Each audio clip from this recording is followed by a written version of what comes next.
Hi everybody, once again welcome back to my channel Art of Hustle.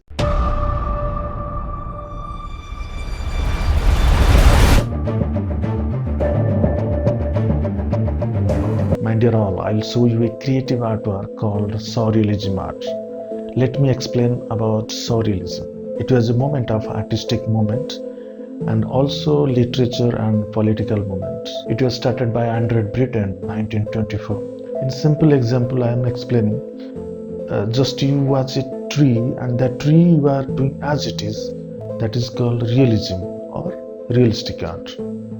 But same tree you are doing in creative or imaginative way, that is called surrealism art. Suppose I imagine the tree is like a human being and branches are like hands and leaves are like hairs. So in that way I will develop my painting, and that painting called surrealism. If you watch from starting to ending this video and you realize what exactly message I'm trying to deliver through this painting. Hope you got some little bits idea about surrealism. So in same way I developed a painting, a surrealism painting, and watch this video and enjoy it.